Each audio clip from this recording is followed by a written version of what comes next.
pencher vers moi son oreille, et je le chanterai toute ma vie.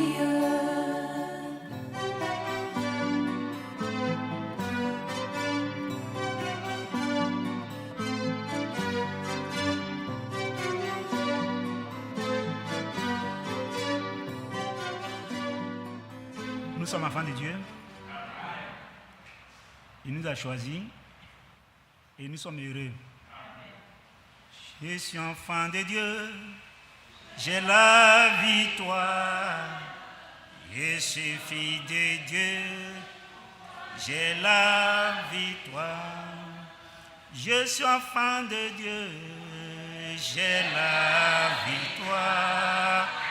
Je suis fille de Dieu, oh, j'ai la victoire. Je suis fille de Dieu, j'ai la victoire. Je suis enfant de Dieu, c'est pourquoi j'ai la victoire. Alléluia. Nous sommes ce soir encore devant sa parole, la parole de notre Dieu, qui nous a aimés, qui nous a cherchés, qui nous a trouvés, qui nous a établis, pour que nous puissions porter son beau nom. Nous devons être heureux, très heureux même. Donc, il arrive, en tant qu'homme, avec grand H, que nous sortions des rangs par notre seul comportement. Mais dans la mesure où nous sommes enfants de Dieu, il est difficile pour nous de rester hors de la maison paternelle. Et parce qu'il y a quelque chose qui se passe au-dedans de nous lorsque nous sortons. Nous sommes tenus de revenir. Gloire à Dieu. Nous allons regarder les Écritures. On est en ligne? C'est ça? Ok. Nous voulons dire bonsoir aux frères et sœurs qui sont en ligne et qui nous écoutent. Que Dieu les bénisse. Voilà. Et qui nous aide à être fidèles à la parole du Seigneur jusqu'au dernier jour de notre souffle. Que son nom soit béni. Prenons Luc 15.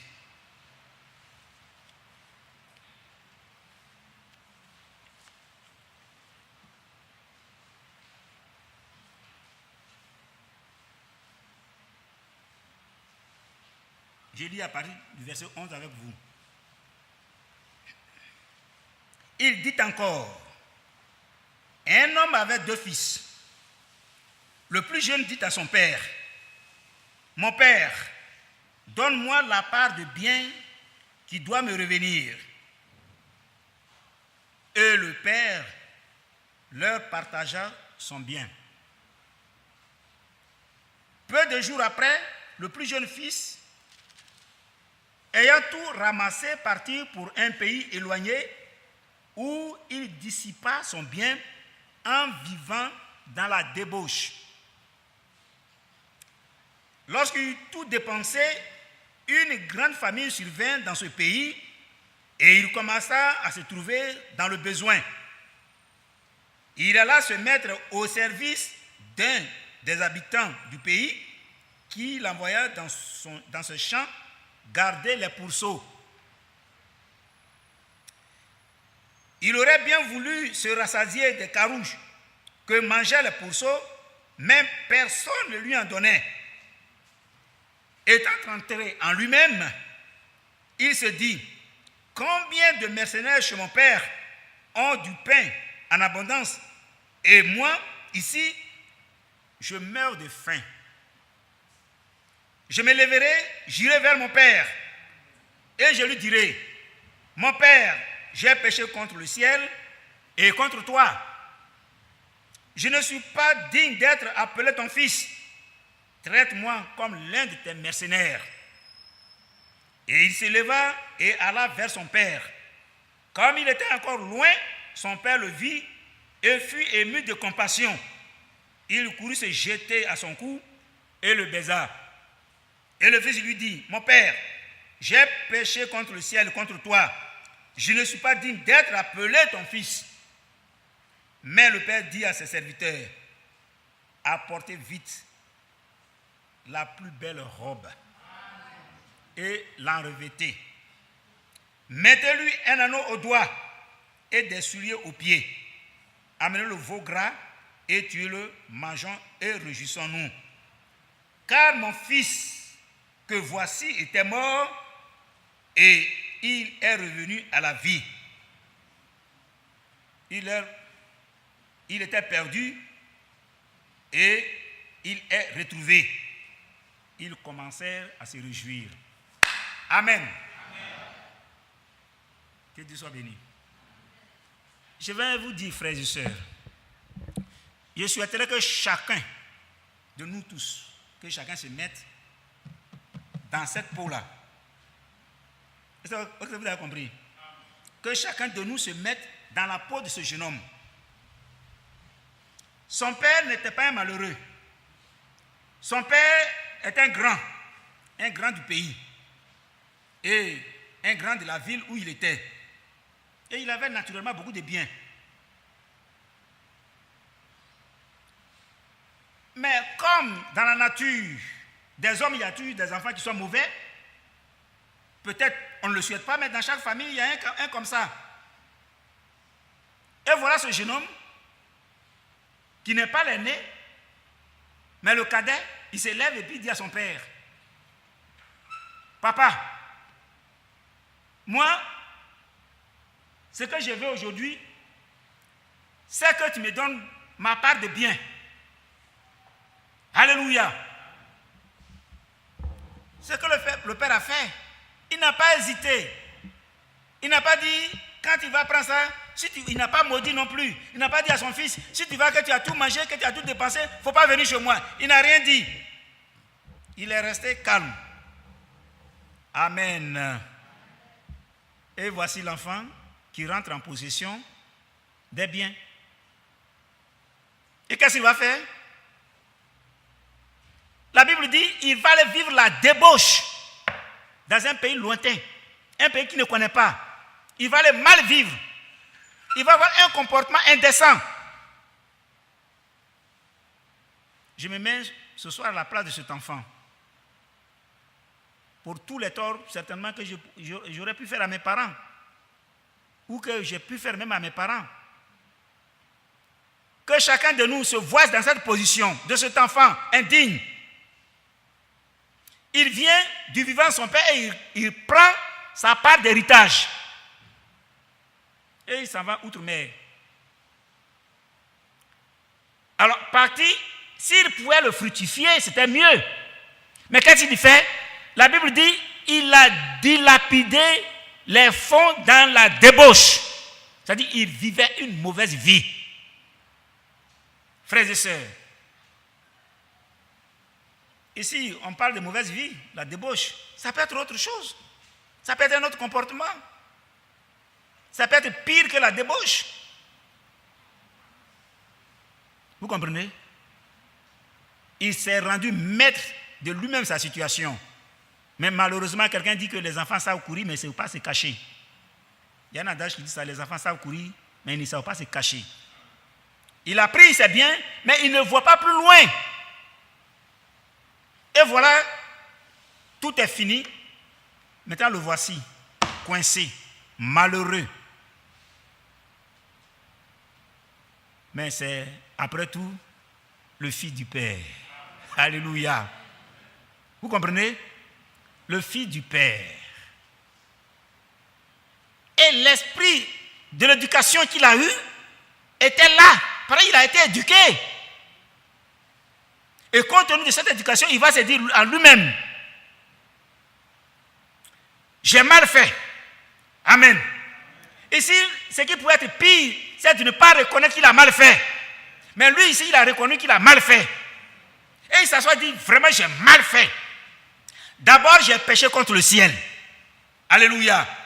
Et j'ai péché contre mon Père. C'est la seule chose qui me reste à faire maintenant. Qu'est-ce que je dois faire maintenant, moi? Qu'est-ce qui me reste à faire? Je vais aller vers mon Père. Gloire à Dieu. Frère, c'est ça le plus important. Que nous ne soyons pas collés ou saisis par la honte De sorte que nous ne puissions pas revenir en des meilleurs sentiments. Peut-être où je suis assis ce soir, ou cet après-midi, j'ai un comportement indigne. Par rapport à Dieu, par rapport à Christ, et certainement par rapport même aux frères. Et je suis assis là, je ne dis rien, je suis heureux d'être assis parmi les frères. Certainement, le frère ne te voit pas, la soeur ne peut pas te voir, n'est-ce pas? Mais il y a un qui voit tout. Rien n'est caché devant sa face. Tout est là à nu. Vous pensez que ce jeune homme-là, quand il paraît, Dieu ne le voyait pas? Dieu a tout vu. Dieu a tout vu. Mais il a encore reçu la grâce d'avoir eu même la pensée de dire qu'il a mal fait. Alors, comme tu as mal fait, tu fais quoi? Si tu as mal fait, tu fais quoi? Tu te repens? N'est-ce pas? Tu reconnais que tu as mal fait. Et quand tu as reconnu que tu as mal fait, tu fais quoi? Tu te repens et tu continues dedans? Non, tu abandonnes.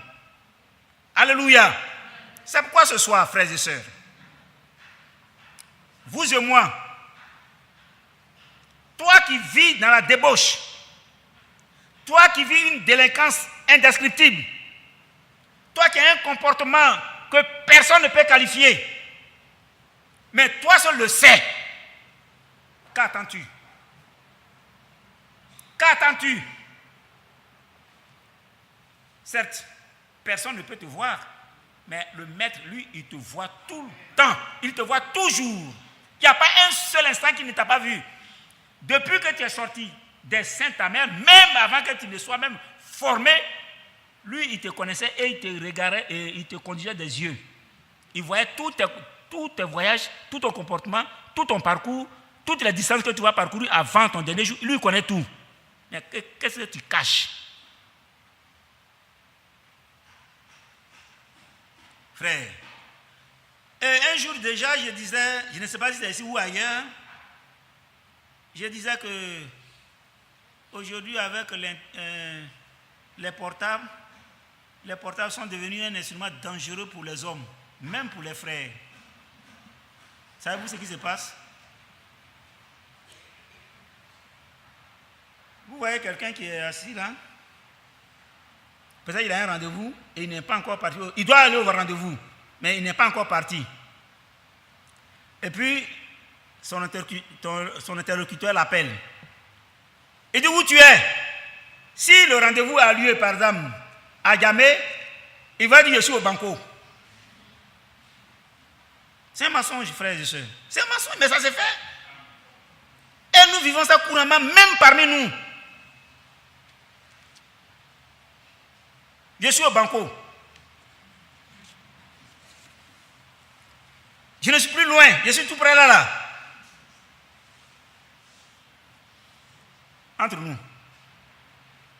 Est-ce que c'est juste? Si ce n'est pas juste, est-ce qu'on doit continuer dedans? Frères, c'est des choses que nous devons arrêter. C'est simple. Aussi simple que tout. Mais on le fait quand même. On dit non, ça c'est petit péché. Ou alors ça ce n'est rien. C'est quelque chose. Il ne faut pas mentir. Certainement, prochainement, quand quelqu'un va poser un tel acte, il va réfléchir 1000 fois. Et c'est ça.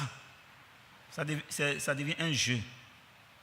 Ça, on voit un jeune homme qui a pris l'argent de son père qui est parti, qui a pris les biens de son père qui est parti, qui a tout dilapidé. Mais toi, tu viens de poser un acte simple. Tu es à Yopougon, tu as un rendez-vous à Djamé, tu dis je suis au Banco. Que Dieu ait pitié de nous. Je suis en train de... Bon, un jour, on en parlera, si Dieu le permet. Je vais vous dire, frère, hier, dans une causerie avec lui, je disais ça comme ça. Vous pensez que Dieu a envoyé l'esprit d'Élie pour rien? C'est-à-dire, il y a eu, la Bible a parlé, voilà, à la fin des temps, Élie va venir, vous pensez qu'Élie vient pour rien? Réfléchissons un peu, frères et sœurs. Mais pourquoi Élie vient? Quand vous prenez 1 roi 18, vous allez voir l'œuvre d'Élie, le travail qu'Élie a fait. Alors, et la Bible dit, il vient avec un message pour ramener nos cœurs à l'enseignement des apôtres. C'est vrai ou c'est faux? Cela veut dire en clair que vous et moi, nous devons être exactement comme les apôtres ont été. Et c'est là que la parole de Dieu vient pour nous conduire. Si on n'arrive pas là, frère, on a encore beaucoup à faire. Est-ce que je me comporte comme les apôtres se sont comportés? Est-ce que j'ai vu comme les apôtres ont vécu? Est-ce que je parle comme les apôtres? Est-ce que si je dois faire comme moi je veux, alors ma place n'est pas ici. Écoutez bien. C'est un message, c'est-à-dire, c'est un appel. Mais un appel à qui? L'appel qui est lancé par le message d'Élie, c'est un message qui est lancé vers les enfants de Dieu. Ce n'est pas vers n'importe qui. Ça doit nous ramener à l'enseignement des apôtres. Ça doit nous ramener au comportement des apôtres. Nous devons être exactement comme eux. Donc si je marche, si je vis, si je fais quelque chose, écoutez, est-ce que cela est conforme au comportement des apôtres? Pareil, sachez-le bien. Le Seigneur, quand il est venu, c'est lui-même qui les a appelés. C'est lui-même qui les a choisis. C'est vrai, parmi eux, il y avait un démon. Mais il a déclaré qu'effectivement, il y avait un démon. Mais ceux qu'il a appelés, il leur a donné son esprit. Pour qu'ils marchent selon lui, ce qu'il veut. C'est pourquoi quand Pierre a pris son couteau et puis il a arraché l'oreille de Malchus, il dit attention, mets ton épée dans son fourreau. Pareil, celui qui tue par l'épée sera tué par l'épée. Et il a pris l'oreille de Malchus et il a replacé ça. Frère, donc aujourd'hui nous devons recevoir une éducation spirituelle à la hauteur du comportement des apôtres. C'est pourquoi nous ne devons pas nous comporter n'importe comment. Nous ne devons pas parler n'importe comment. Nous ne devons pas agir n'importe comment. Parce que nous sommes enfants de Dieu. Donc, la parole qui vient, elle vient pour aller appeler, récupérer. Là où il est, où l'enfant de Dieu est, la parole va pour le récupérer. N'est-ce pas? Sachez-le bien. Non, mais c'est pourquoi je vais vous dire, j'étais en train de regarder un passage là. Matthieu 13, je crois. Oui. Matthieu 13. Voilà. Le verset 37 dit ceci. Il répondit, celui qui sème la bonne semence, c'est le Fils de l'homme. Matthieu 13, le verset 37. Le champ, c'est le monde. La bonne semence, ce sont les filles du royaume. La bonne semence, ce sont les filles du royaume. Et puis, naturellement, l'ivraie, ce sont les filles du malin.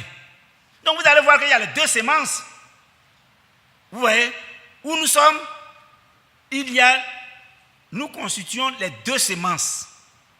Le monde est constitué de deux semences. La semence de Dieu et la semence du malin. Alors, vous pensez que les filles du malin vont venir et puis vont accepter la parole de Dieu? Vous croyez à ça? Ils vont venir et puis ils vont accepter la parole de Dieu. Et puis, mais écoutez bien, la parole qui... Alléluia. Quand ça retentit, le Seigneur dit, mes brebis attendent ma voix. Alléluia. Donc quand ça retentit, bam! Écoutez, déjà quand ça retentit, les brebis du Seigneur reconnaissent sa voix. Amen.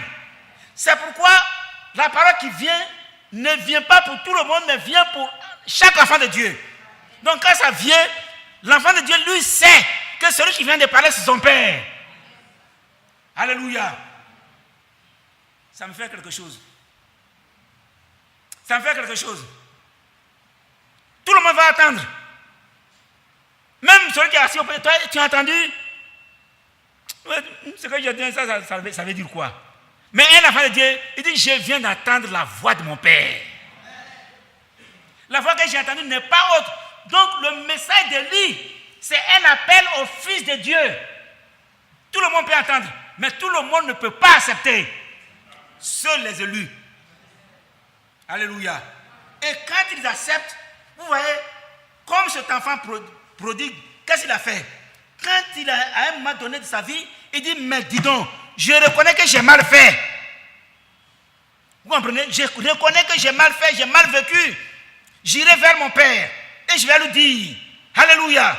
Ainsi, frère, quand la parole qui vient, vous l'avez entendue, et comme c'est la parole qui vient pour nous mettre au clair de la vie spirituelle, alors à un moment donné, tu sais où tu as mal fait, tu sais où tu as bien fait.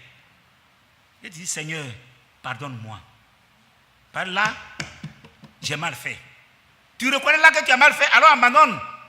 Et cet enfant, il allait maintenant vers son père pour lui confesser ses péchés. Parce qu'il voulait même manger la nourriture de porc. Il n'a pas pu.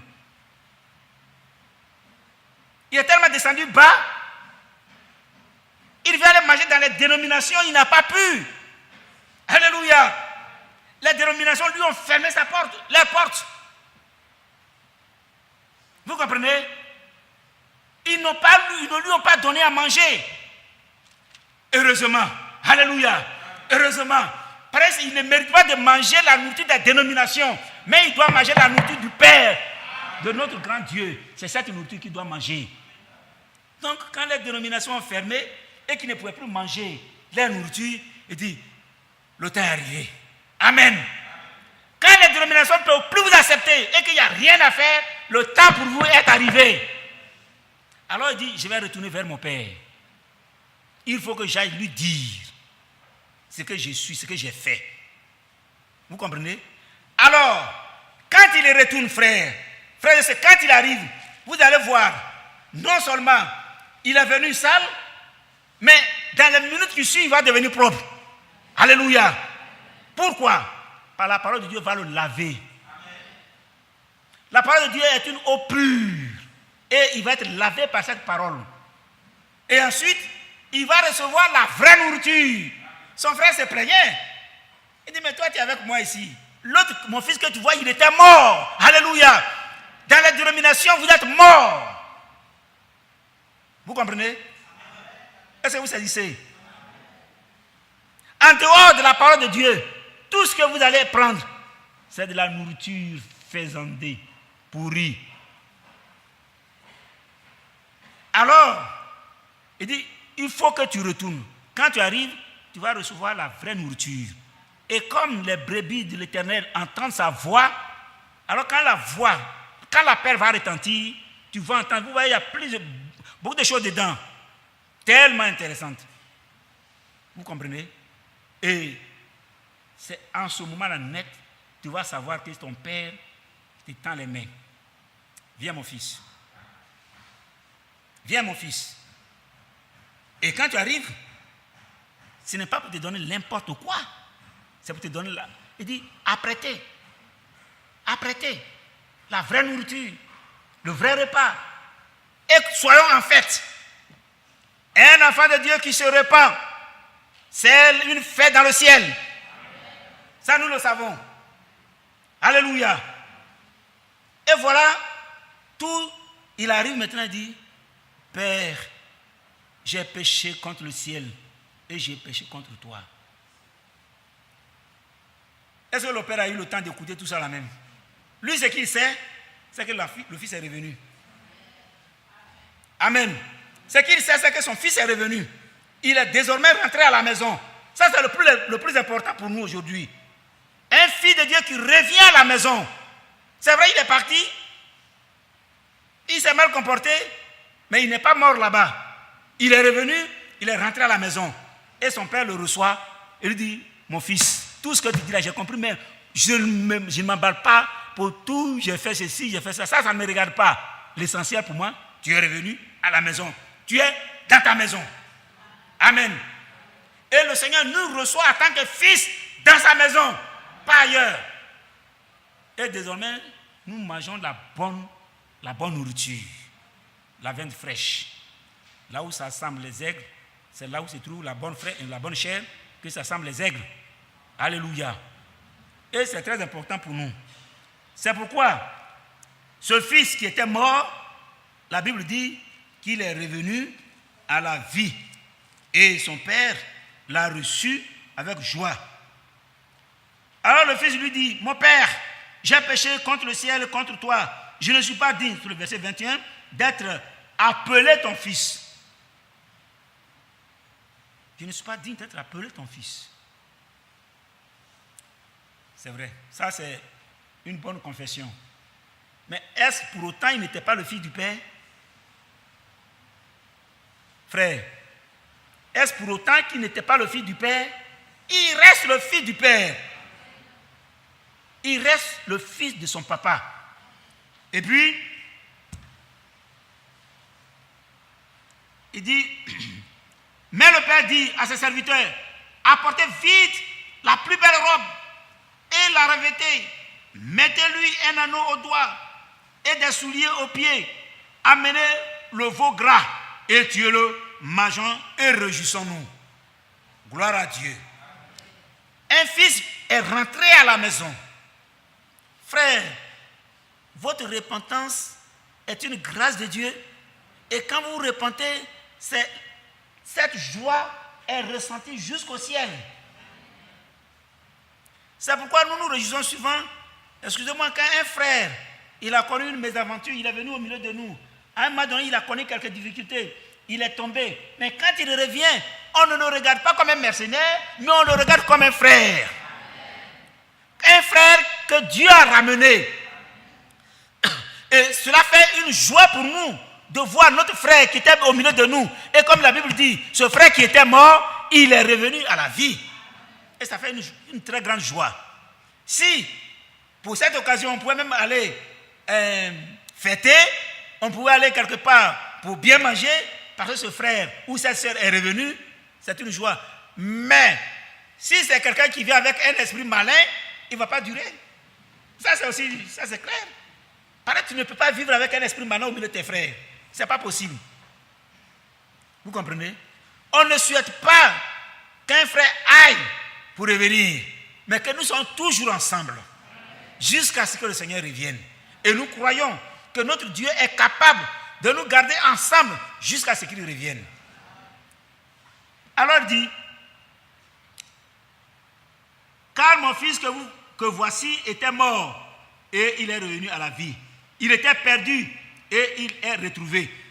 À ce sujet, je vais lire encore Matthieu 18. Il était perdu et il a été retrouvé. Matthieu 18 en parle aussi. Il dit ceci.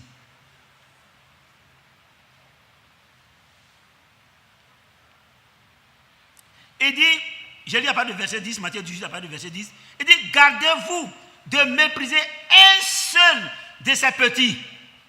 Car je vous le dis, que leurs anges dans les cieux voient continuellement la face de mon Père qui est dans les cieux. Car le Fils de l'homme est venu sauver ce qui était perdu. Amen. Et vous avez bien compris ici, le verset que nous venons de lire tout à l'heure, il dit,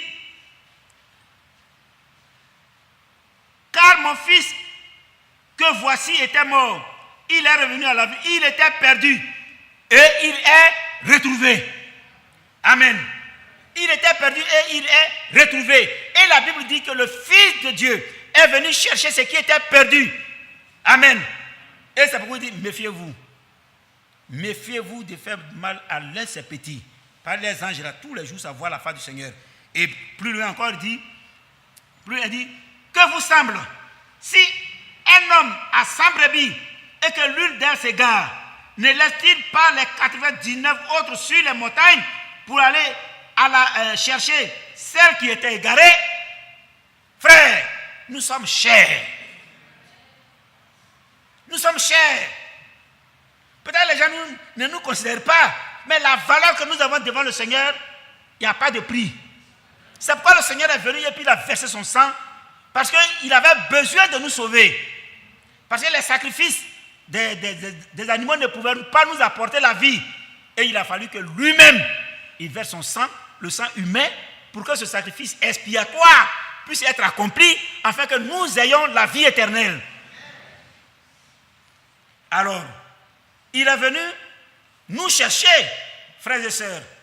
Et là, il est venu en Afrique, il a pris des frères, il a pris des sœurs, il allait aux États-Unis, en Amérique, si vous voulez, la grande Amérique, il a pris des frères, il a pris des sœurs, il allait en Europe, il a pris des frères, il a pris des sœurs. En Asie, pareil. Donc aujourd'hui, frères, nous sommes sur toute la surface de la terre, en tant qu'enfants de Dieu. Et lui-même, il nous regarde tous les jours. Si aujourd'hui il a besoin de moi, ne vous plaignez pas. C'est lui-même, il décide. Il dit, toi viens. J'ai fait quoi? Quand il arrive, il dit, toi viens, je viens, je vais, simplement. Amen. Ainsi, vous allez voir, d'une manière ou d'une autre, les gens comme les Paul, les gens comme les Pierre, même les Moïse, même les Abraham, chacun est parti. Parce que Dieu voulait qu'il parte, c'est tout. Je ne vais pas souffrir, mais je vais plutôt dans la félicité. Alléluia. Je vais dans la joie de l'Éternel. Et je vais dans la paix. Si là-bas était mauvais, frères et sœurs, le Seigneur ne permettra jamais à un Abraham, à un Moïse, à un Pierre, Étienne, tous ces gens qu'on a tués, sciés par-ci, égorgés par-là, pendus par-ci, par-là. Mais dès qu'on attend de te tuer là, la chair a tellement peur. Mais pendant que, peut-être, la première machette, toi sentir, mais après ça c'est fini. Tu es de l'autre côté tranquillement. Les anges viennent à ta rencontre. Amen. N'ayons pas peur, frères et sœurs. Mais servons le Seigneur avec cœur. Aimons le Seigneur. Ce qui nous attend est trop grand. La terre, il n'y a rien à faire. Et je vais vous dire, frères et sœurs, regardez bien. Au temps de Noé, la Bible dit quoi? Les fils de Dieu ont vu que les filles des hommes étaient belles. C'est pas vrai? Et ils en ont pris pour femmes. Dieu n'a pas été heureux. Vous comprenez? Alors vous allez voir aujourd'hui le même démon du temps de Noé, qui a commencé à rendre les femmes belles pour séduire même les filles de Dieu. Le même démon est en marche. Aujourd'hui encore, il fait son même travail. C'est pourquoi ne soyez pas étonnés de voir ces femmes dans les rues, de voir même ces hommes dans les rues qui ont un comportement bizarre. Pour nous, c'est tellement étonnant, mais pour eux, c'est normal. C'est juste. Pour eux, c'est normal. Se déshabiller dans la rue, c'est normal. Mais pour un enfant de Dieu, quand il voit ça, il est écœuré. Il a envie de mourir. Il souffre. Mais ce n'est pas un autre démon, c'est le même qui était depuis au temps de Noé. C'est le même travail qu'il fait. Vous voyez, même là, quand vous regardez le comportement de ce temps-là, on dit que les filles étaient belles. Vous pensez que ces filles-là, elles ne sont pas belles? Oh, elles sont très belles, très jolies. Mais l'esprit qui est derrière là, c'est un esprit dangereux, un esprit séducteur. Amen. Amen. C'est pourquoi, frère, quand vous voyez ces choses, levez la tête. Amen. Quand vous voyez ces séductions, levez la tête. Notre délivrance est proche, très proche. Alors, je vais encore lire un autre passage avec vous. Prenons Éphésiens 5.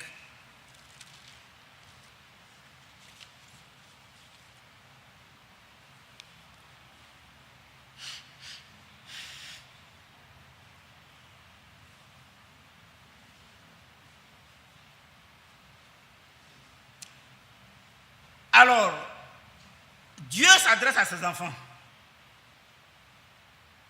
Il s'adresse à son peuple. Il s'adresse à ceux qui lui appartiennent. Alors, il va vous dire ceci. À partir du verset 15. Prenez donc garde de vous conduire avec circonspection, non comme des insensés, mais comme des sages. Amen. Prenez garde que nous ne nous comportons pas comme des insensés, mais ayons un comportement de sages.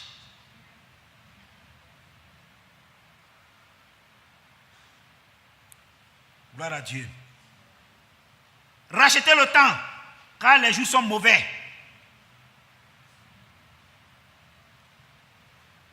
C'est pourquoi ne soyez pas inconsidérés, mais comprenez quelle est la volonté du Seigneur. Amen.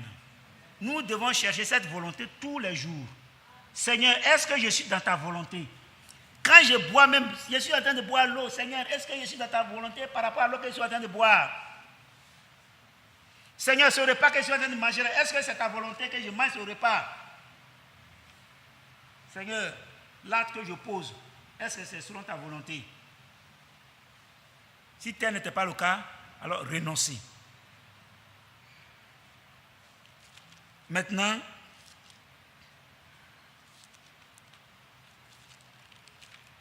nous croyons, bien-aimés, que Dieu nous parle. Certainement, il nous parlera encore pour notre préparation. Et nous devons prendre acte de ce que Dieu nous dit et avoir une conduite dans le sens spirituel, c'est-à-dire qui n'a rien à voir avec la conduite du monde. Et ils ont leur conduite, et ils ont leur façon, et ils ont leur vie, et ils ont leur manière.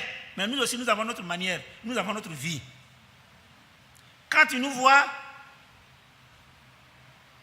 eh bien, je ne sais pas. Mais n'oubliez pas qu'il y a aussi les imitations. Les imitations, il faut les éviter. Tu es là, tu as un comportement qui n'est pas digne, mais tu fais semblant d'avoir un comportement de fille de Dieu, alors que toi-même tu sais que ton comportement n'est pas juste. Lorsque tu es parmi les frères, ou parmi les sœurs, ou ensemble avec les autres, tu as une façon de faire. Mais quand tu es seul, tu as une autre façon de faire. Que Dieu nous aide pour que nous soyons vraiment respectueux des choses spirituelles. C'est pourquoi il a dit ce que nous venons de lire, nous avons bien écouté, et de faire attention, de ne pas avoir un comportement d'insensé, mais plutôt un comportement de sage. Un enfant de Dieu est sage. Un enfant de Dieu, il est sage, très sage même. Donc, prenons Jude.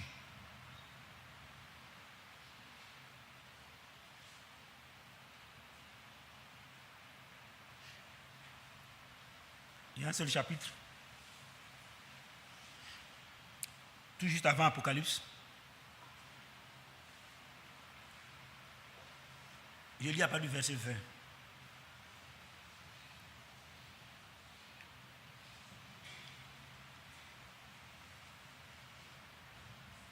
Pour vous, bien-aimés, vous édifiant vous-même sur votre sainte foi et priant par le Saint-Esprit, maintenez-vous dans l'amour de Dieu en attendant la miséricorde de notre Seigneur Jésus-Christ pour la vie éternelle. Amen.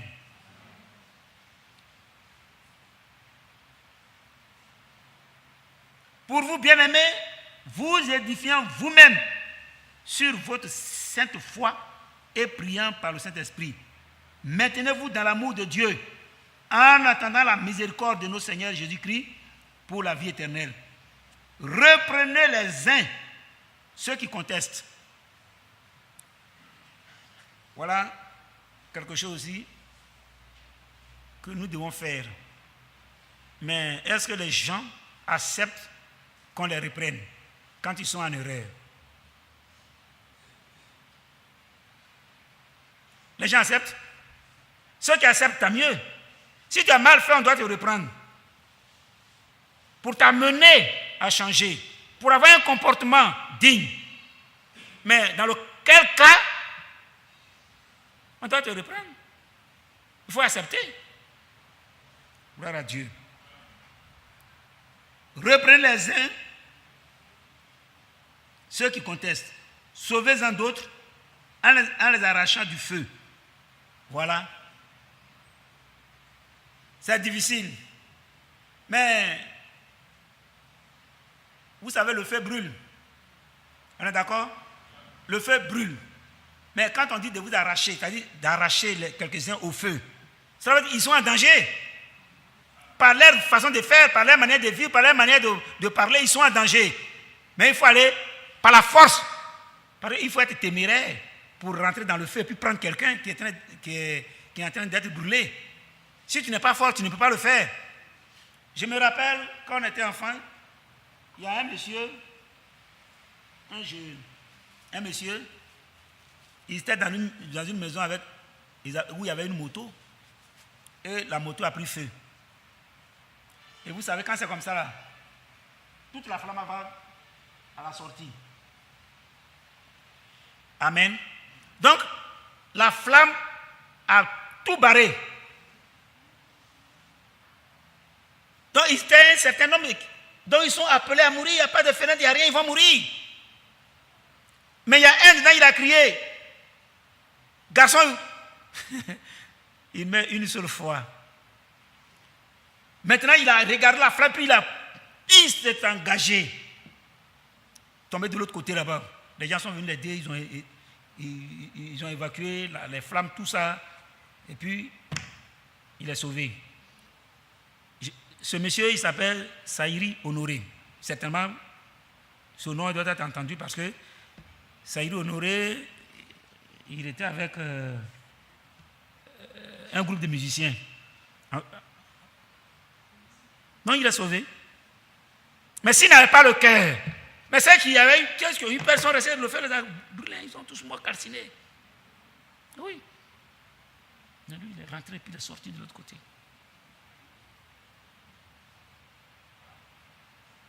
Mais quel parent qui pouvait avoir ce courage pour entrer dans le feu, pour faire sortir ces jeunes gens? Il n'y a pas eu. Tout le monde a commencé à crier, ils ont attrapé la tête jusqu'à ils sont tous calcinés. C'est ça. Mais quand la Bible dit arracher quelques-uns du feu, cela veut dire que c'est brûlant. Mais on doit le faire pour sauver des frères, pour sauver des sœurs. Il faut être téméraire. C'est pourquoi il faut l'accepter. Vous avez posé un acte. Si un frère ou une sœur va vers vous pour parler avec vous par rapport à ce que vous avez fait, mais reconnaissez et repentez-vous. Il ne faut pas redire le coup. Que Dieu soit béni. Que Dieu soit béni. Donc, en tant qu'enfants de Dieu, nous qui sommes là ce soir, nous sommes appelés à faire la volonté de Dieu.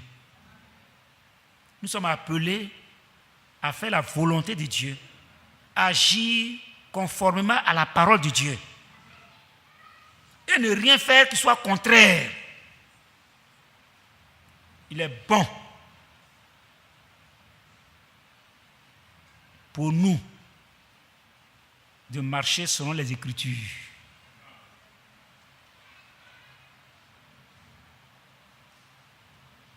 Parce que la parole de Dieu vient pour nous corriger.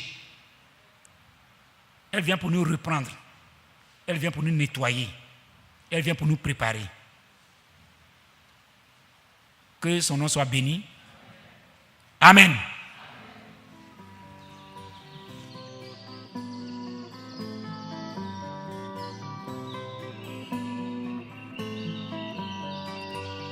J'aime l'Éternel,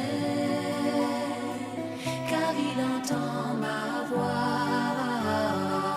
Il a penché vers moi son oreille, et je le chanterai toute ma vie.